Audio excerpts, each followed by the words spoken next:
15 cent സ്ഥലത്തായിട്ട് വലിയൊരു വീട് വേണം, അത്യാവശ്യം നല്ല സൗകര്യങ്ങളുള്ള. ഇതായിരുന്നു ഇനീഷ്യലി നമ്മളെ കസ്റ്റമർക്ക് ഉണ്ടായിരുന്ന ഒരു റിക്വയർമെൻറ്റ്. വലിയ വീട് എന്ന് പറയുന്ന സമയത്ത് ലക്ഷറി ടാക്സ് ഇറക്കിയ കസ്റ്റമർക്ക് തയ്യാറായിരുന്നില്ല. പക്ഷേ വലിയ വീടിൻ്റെ ഫീൽ കിട്ടണം എന്നുള്ളത് നിർബന്ധമായിരുന്നു.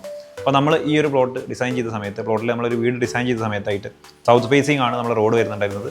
മുറ്റം അത്യാവശ്യം നല്ല മുറ്റം കിട്ടുന്ന രീതിയിലാണ് നമ്മൾ വർക്ക് ചെയ്തിട്ടുള്ളത്. അപ്രോക്സിമേറ്റ് 10-12 മീറ്ററോളം മുറ്റം കിട്ടുന്ന രീതിയിലാണ് നമ്മുടെ പ്ലാൻ വർക്ക് ചെയ്തിട്ടുള്ളത്.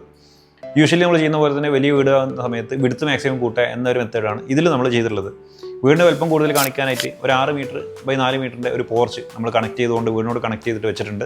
അതിൻ്റെ പിറകിലായിട്ട് നല്ലൊരു ഷോവാൾ, ഒരു ഡമ്മി ആയിട്ടുള്ള ഒരു ഷോവാളും കൊടുത്തിട്ടുണ്ട് വീടിന് കൂടുതൽ വലുപ്പം കാണിക്കാനായിട്ട്.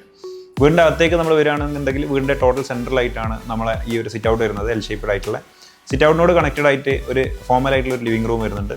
ലിവിംഗ് റൂമിനോട് കണക്റ്റഡ് ആയിട്ട് നമ്മളെ ഒരു ഡൈനിങ്ങും, പിന്നെ അതേപോലെ തന്നെ ഡൈനിങ്ങിൻ്റെ ഒരു സൈഡിലായിട്ട് നമ്മൾ ഓപ്പൺ കിച്ചൺ വരുന്നുണ്ട്. ഓപ്പൺ കിച്ചൻ്റെ കൂടെ ഒരു ബ്രേക്ക്ഫാസ്റ്റ് കൗണ്ടർ കൂടെ നമ്മൾ അറേഞ്ച് ചെയ്തിട്ടുണ്ട്. പിന്നെ നമ്മൾ ഈ ഒരു കിച്ചണോട് കണക്റ്റഡ് ആയിട്ട് ഒരു വർക്ക് ഏരിയ, പിന്നെ അതേപോലെ തന്നെ സ്റ്റോർ റൂം വരുന്നുണ്ട്. ഡൈനിങ്ങിൽ നിന്ന് കുറച്ച് ഡിസ്റ്റൻസ് കിട്ടുന്ന രീതിയിലാണ് വാഷ് ഏരിയയും പിന്നെ അതേപോലെ സ്റ്റെയർ ഏരിയയും സെറ്റ് ചെയ്തിട്ടുള്ളത്. ഇതിൻ്റെ രണ്ടിൻ്റെ ഇൻബിറ്റ്വീനായിട്ട് നമ്മൾ നല്ലൊരു ഇന്നർ കോർട്ട്യാർഡും, പിന്നെ ഇന്നർ കോർട്ട്യാർഡിൽ നിന്ന് പുറത്തേക്ക് ഇറങ്ങാൻ പറ്റുന്ന രീതിയിൽ ഒരു ഔട്ടർ കോർട്ട്യാർഡ് നമ്മളിവിടെ സെറ്റ് ചെയ്തിട്ടുണ്ട്. 2 ബെഡ്റൂംസും വളരെ കണക്റ്റഡ് ആയിട്ടാണ് നമ്മളിവിടെ വർക്കൗട്ട് ചെയ്തിട്ടുണ്ടായിരുന്നത്. വീടിൻ്റെ ഒരു സൈഡിലായിട്ട് ബെഡ്റൂം സെക്ഷൻ എന്ന രീതിയിൽ തന്നെ 2 ബെഡ്റൂമിലും പ്രോപ്പറായിട്ടുള്ള ഡ്രസ്സിംഗ് റൂമും അതേപോലെ തന്നെ നമുക്ക് ബാത്റൂമും കിട്ടുന്ന രീതിയിലാണ് ഇവിടെ അറേഞ്ച്മെൻറ്റ് നമ്മൾ ചെയ്തിട്ടുണ്ടായിരുന്നത്.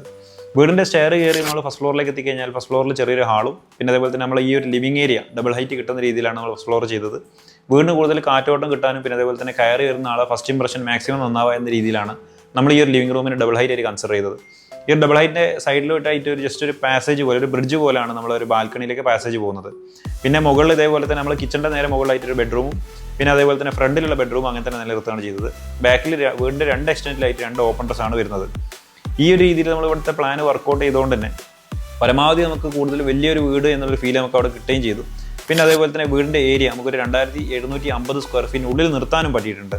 പുറത്തുനിന്ന് കാണുന്ന ഒരാൾക്ക് ഇതൊരിക്കലും ഒരു 2700 സ്ക്വയർ ഫീറ്റിൻ്റെ വീടാണെന്ന് ഒരിക്കലും മനസ്സിലാവാത്ത രീതിയിലാണ് അവിടുത്തെ ഡിസൈൻ ചെയ്തിട്ടുണ്ടായിരുന്നത്.